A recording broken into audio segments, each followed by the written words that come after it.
The MLB might be back from the All-Star break, but with that said, if you're anything like me, we are in college football talking season. It is well past time we start breaking down and getting ready for this 2022 season. We've done 3 of these videos already. We did the ACC, the Big 10, the Big 12. Go back on my past episodes on this channel to see those. Y'all really ran up the ACC video, over 1,000 views at this point. Thank y'all very much. With that being said, today we are back with the Pac-12 quarterback tier rankings. Obviously, these tier rankings have some nuance to them. I base a lot of them off past numbers, but also my feel on these quarterbacks, my opinion, as well as how I see them fitting with what they're asked to do in their offensive system. Before we get started, just want to let y'all know that my main platform is Twitter. So you can follow me on Twitter at Fordham Betting. I'm deep in baseball season right now. We're almost 4 months through that grind, up about 4 units to this point. But certainly college football is my main sport. Last year hit at a 55% clip and netted over 27 units, ended the year on an 8-0 run. We had Georgia in the national title. We had the first half under as well. And I feel really good about how we'll fare this college football season. So feel free to follow me on Twitter. Subscribe here on YouTube as well. I'm going to have tons of college football content, both in the preseason and then certainly as we break down some games. Really excited about what's to come. That being said, let's get right into these Pac-12 quarterback tier rankings. All right, starting off with Colorado. They haven't announced a starter yet. Brendon Lewis was the guy that started most of last season. Got to put him in the liability category. Completed less than 60% of his passes and also didn't show much ability as a downfield passer, just 6 yards per attempt. That is not good. The one thing I'll give him credit for, 10 touchdowns to just 3 interceptions. With that being said, just didn't show much abilities as a downfield passer for me to feel comfortable about him going into the season. Colorado is kind of at a crossroads right now. Had 22 guys transfer out of the program, 6 new assistant coaches. You need some quarterback stability to be able to work through that. Don't think Lewis necessarily provides that. Luckily they do have another, fairly good option, I guess. JT Shrout played 2 separate seasons at Tennessee, 2019 and 2020. I played in a reserve role back when Tennessee was not what they are right now. At the end of the day, I'm going to put him in the unknown category just because we don't have, that big of a sample size on him. And he was out all of last season. So, it'll be interesting to see how he comes back off of that major injury. And then just kind of hard to judge him from what he did 2 to 3 years ago in a completely different system. I'd say he's probably average at best, but don't necessarily think he'll be as big of a liability as a downfield passer as Brendon Lewis. I wouldn't be all that surprised if we see Lewis progress over the course of this season. I'm not completely giving up hope on him. It'll be interesting to see who wins this job, and that's about all the time we'll spend on Colorado today. All right, really interesting guy here.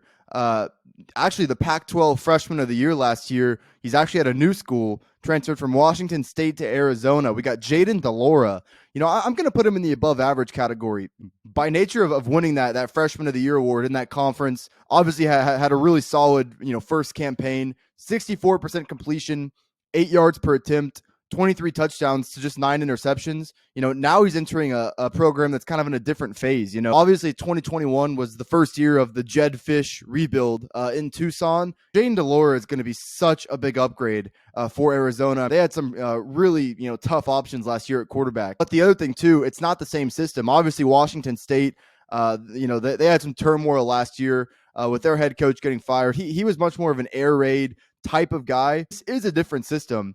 Playing under Brendan Carroll, son of Pete Carroll, it's much more of a pro-style scheme. I'm not saying it's not a quarterback system. Time will tell.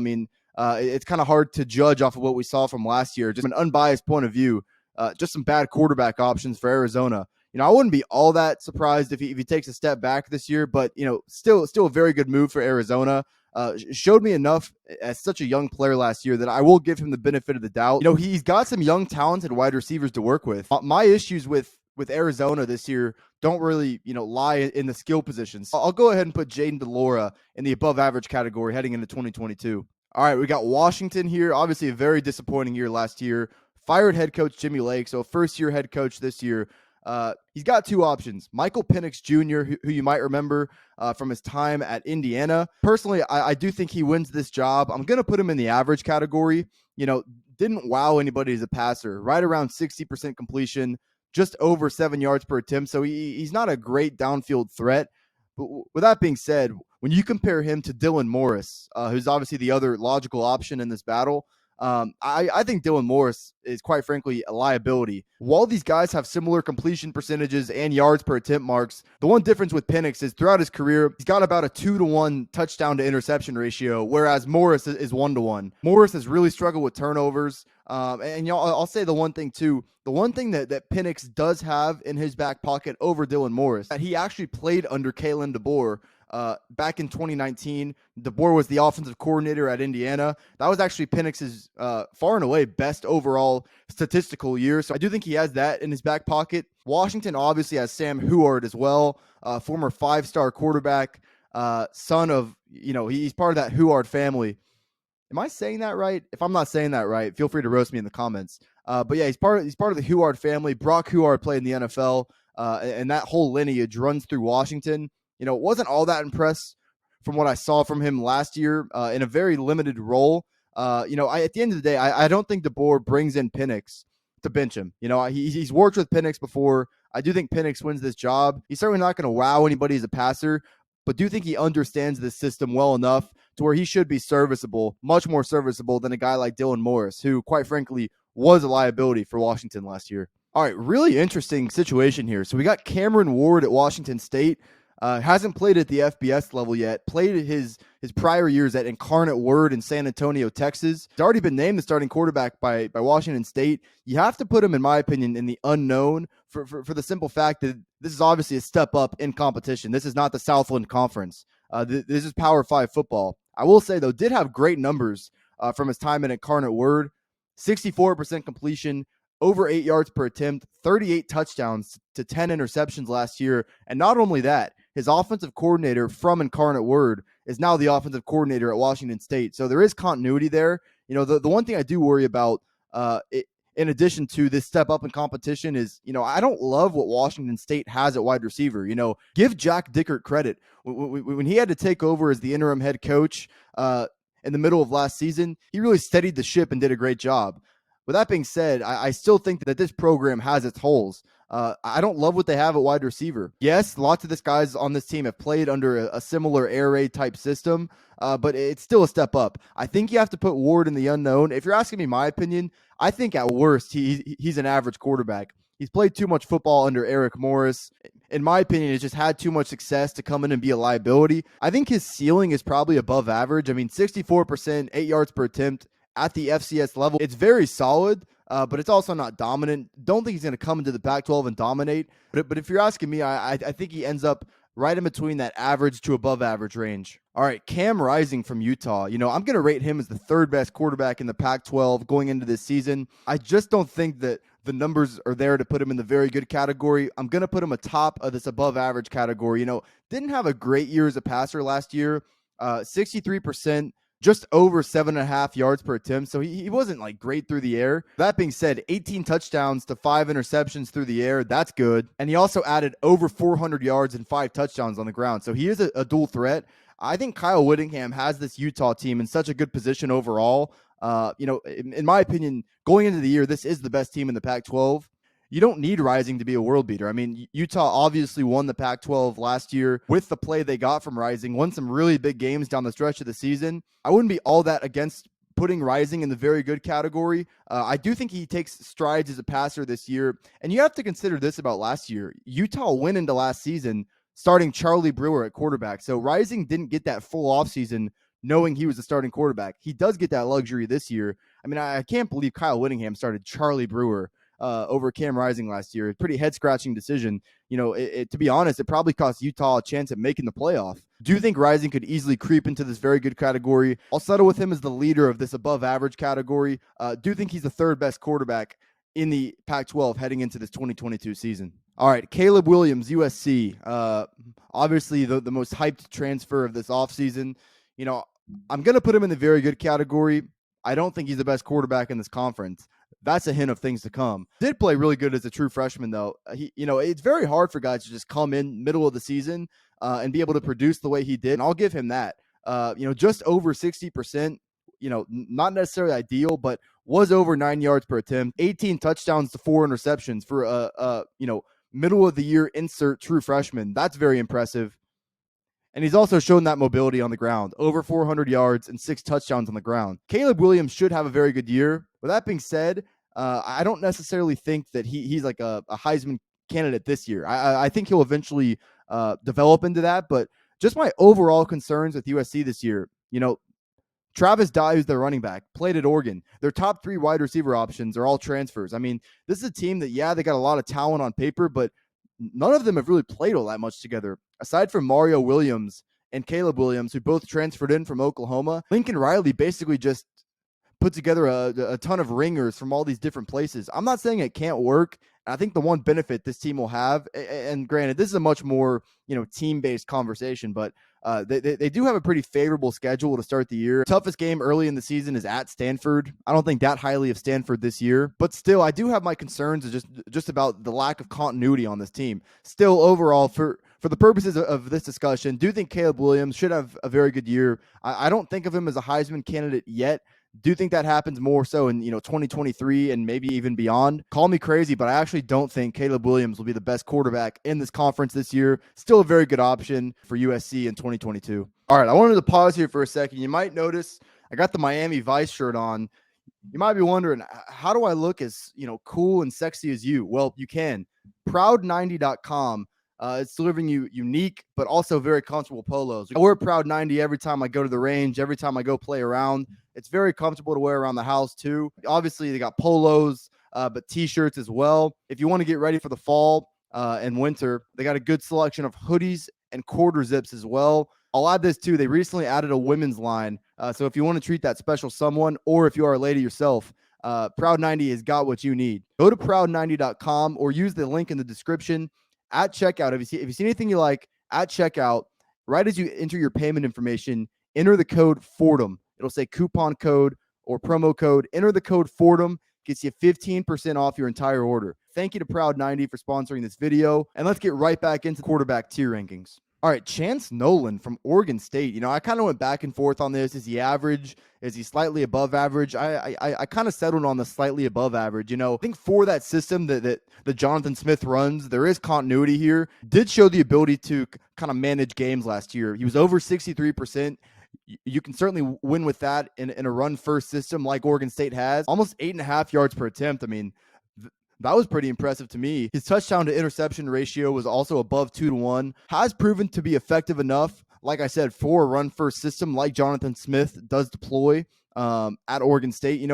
He's also a sneakily pretty good runner. Almost 300 yards on the ground last year. Certainly not a world beater, but at the end of the day, he knows the system. He started a full season under the system. And, I think Oregon State had a pretty sneakily good year last year. I think Oregon State, if you're talking to me about Pac-12 sleepers this year, I know they lost their best running back in Baylor, but they do have depth there. I think this Oregon State team is going to be sneaky this year. I like what Jonathan Smith has built at Oregon State. I think Chance Nolan is a pretty good quarterback option at this point. He's not going to be asked to play out of his element. And, I think sneakily 19 touchdowns through the air last year, almost 8.5 yards per attempt. Those are good numbers, especially as you start to compare that to some of these other guys in these bottom two categories. So I think Chance Nolan's actually a fairly decent option for Jonathan Smith here.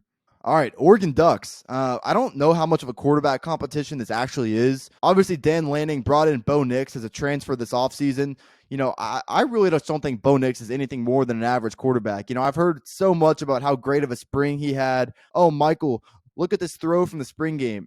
That doesn't matter. Bo Nix is an average quarterback. He's proved it time and time again. He's going to be right around 60%. He's going to be right around 7 yards per attempt. The one thing I will give him is he's not a turnover machine.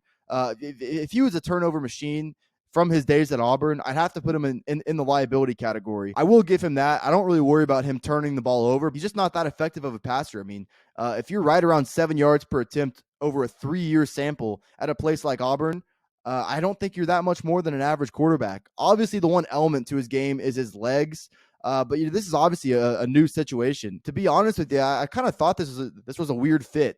Bo Nix's dad played at Auburn. He started at Auburn for 3 years, going across the country to Oregon. I mean, he grew up in Alabama too.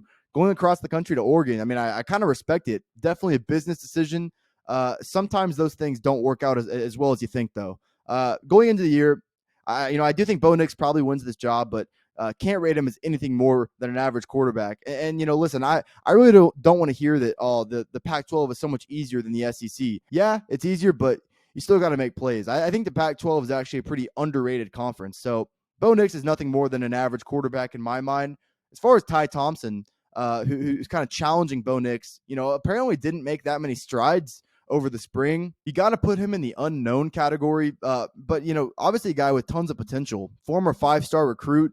To be honest with you, I was kind of surprised that Mario Cristobal didn't look more in Ty Thompson's direction. I mean, if you look at Anthony Brown, definitely had some games that he left a lot to be desired. So I was honestly kind of surprised that Thompson didn't get much run last year. Do give the nod to Bo Nix in this job going into the season. Wouldn't be all that surprised if Thompson at some point takes over this job. I do think Oregon is good enough in some of those other areas where it's still pretty feasible that they'll be able to contend in the Pac-12 North this year. All right, I hinted at this earlier. DTR, Dorian Thompson-Robinson, is my number one quarterback in the Pac-12 this season. Something you have to consider that's really important. This is going to be his 5th straight year as a starting quarterback. Same system at UCLA. Chip Kelly at UCLA. I mean, have we just forgotten how much of an offensive genius this guy is? I know it hasn't been as apparent the last 5 years. I mean, this guy made Oregon football what it is. As we know it. Just because he took over a down-and-out program doesn't mean that he's lost his ability. Overall, last year, 62% through the air. It's not great, but was kind of creeping more towards that 9 yards per attempt mark, which is something I look for. 21 touchdowns to 6 interceptions is very impressive. I certainly like that 3.5 touchdown to interception ratio. Dorian Thompson-Robinson had to deal with injuries last year. I think those numbers do look better if he didn't have some of those ailments. We saw him at the end of the year absolutely carve apart that USC defense. He's really good on the ground as well. Over 600 yards and 9 touchdowns on the ground last year. We've seen this guy building for 4 years now. Chip Kelly started him right away as a true freshman back in 2018. He's gotten better every year and then better every year. And he had a very solid year last year. I think this is the year that Dorian Thompson-Robinson takes that next step. I'm not going to put him in the Heisman category. I think that's probably too hot of a take. I'm going to stick with the fact that I think DTR will be the best quarterback in the Pac-12 this year. Say one thing too, it also doesn't hurt to have a really good running back like Zach Charbonnet sharing the backfield with you. I think having a good run game definitely opens up the vertical passing game, and I think DTR finishes with the best numbers in the Pac-12 this year. All right, Emory Jones, no picture of him in an Arizona State uniform, so I had to use the Florida picture. Excuse that. I'm going to put him in the above average category. He actually had better numbers last year as a passer than I was expecting. 68% completion. That's very good, especially in the SEC. 8.5 yards per attempt. That's very good as well. Threw for almost 20 touchdowns. The issue is 13 interceptions. He's definitely got to clean that up. I felt like a lot of the blame for Florida's struggles last year kind of unjustly fell on him. I mean, their defense sucked, and they had a lot of bigger issues, probably starting with the fact that Dan Mullen didn't want to be there. That's a whole nother video. In addition to being a pretty good asset through the air, Jones over 700 yards on the ground last year and 4 touchdowns as well. He's a dual threat guy. I really like this pickup for Herm Edwards. Now, the issue for Herm Edwards is obviously with Arizona State under NCAA investigation, there's probably going to be some penalties handled down. They had a lot of guys transfer out of the program, and they had some assistants leave as well. I still see a path for Arizona State having a pretty good year. The issue is I just worry about depth kind of across the board. I mean, he has 2 good running back options to work with, so that certainly helps. But, I think Arizona State struggles could be more later in the season, just as depth is that much more needed, just because they had so many guys transfer out. With that being said, I did like this pickup. Thought this is actually a pretty good fit too. Jones has played a lot of football from his times at Florida. He honestly kind of overexceeded my expectations last year. Let's not forget, just because Florida had a bad year, Jones still had his moments. I mean, they were a 2-point conversion away from taking Alabama to overtime early last season. Jones played really well in that game. He had his moments. I'm going to rate him as an above average option though for Herm Edwards. All right, 2 more schools here. We got the Northern California schools. We'll start with Cal. They got Jack Plummer as kind of their more experienced option. He's really nothing more than an average quarterback. Has garnered some experience from his time at Purdue. Was right around 65%, which is certainly serviceable, but he was under 7 yards per attempt. So just hasn't shown that ability consistently as a downfield passer. On the other hand, we got Kai Millner, who's the young gun. He's not a big guy, but he's got a lot of arm talent. I wouldn't at all be surprised to see Millner this year. I mean, the knock on Cal last year too. I mean, Chase Garbers, there's just not that high of a ceiling. So yeah, I mean, guy's going to finish with maybe high completion percentages in this offense, but you need a guy like Kai Millner who has that arm talent, who has that ability to throw the deep ball. I mean, it's just hard to win championships, and it's hard to be a good football team when you can't create those chunk plays. I think Millner probably gives them the best chance to do that. I think Jack Plummer is probably the safe option going into 2022. But I do think at some point Kai Millner does take over, because Justin Wilcox is kind of coaching for his job at this point. It's been a pretty mediocre, if not underwhelming, start to his career. I think he's got to roll the dice and take this chance with Millner. And then we're going to round it out with Stanford. Tanner McKee. Obviously, Stanford is not at a place in their program like they were, maybe 7 or 8 years ago, where they were a perennial, top 10, top 15 team. With that being said, I think Tanner McKee is certainly, I'm going to put him as the 4th best quarterback here in the Pac-12. This is a guy that's drawn a lot of high praise from pro scouts. Completed 65% of his passes last year. 7.5 yards per attempt is not great, but he does play in a pro-style system that kind of does put a cap on what he can do. 15 touchdowns to 7 interceptions is not bad. He's not mobile, but, the one thing overall about Tanner McKee, I'll say, he's actually older than his classification. He took 2 years off for his Mormon mission. Probably was some rust there last year. I mean, taking 2 years away from a game like football, it's not going to be easy to just come back and produce immediately. I wouldn't be all that surprised if he can maybe overtake a guy like Cam Rising. Stanford's run game is not great, so he's probably going to have a big role this year. Stanford's actually pretty good at both the wide receiver position and the tight end position. So do you think productivity increases for McKee this year? I'm not saying Stanford's going to have a good year. They certainly have their concerns. Don't think quarterback is one of them. I rate Tanner McKee as the 4th best quarterback entering this year in the Pac-12. Alrighty, guys, that's going to do it for today. I'm interested to see how this video is received. I know a lot of people are high on Caleb Williams. That being said, I really like DTR this year. I really do. I'm still going to give Williams the credit he deserves. It'll be interesting to see how things shake out here in the Pac-12, to say the least. Thank you all for watching the video. If you've gotten this far, please leave a like below. That helps me, that helps the channel, and helps what we're trying to build here. So feel free to leave a like. As I said off the top, if you have any disagreements at this point, feel free to comment down below. I'm interested to conversate and talk about any of these rankings with y'all. Next up, and this is the granddaddy of them all, we got the SEC coming up here in a few days. That's certainly going to rile up some really rabid fan bases. Excited to get that SEC quarterback tier ranking video out. Still trying to decide what the next series I want to do is. We're still over a month away, so we have plenty of time to get into futures and season win totals and things of that nature from a sports betting perspective. I'll say it again, please subscribe to the channel. That helps what we're trying to build. And follow me on Twitter at Fordham Betting. We got almost 1,400 followers over there. That's my main platform. We're handicapping baseball each and every day. That being said, guys, that's going to do it for today's video. Thank you all for tuning in, and I'll see you here in a few days with the SEC quarterback tier rankings. Thank you all.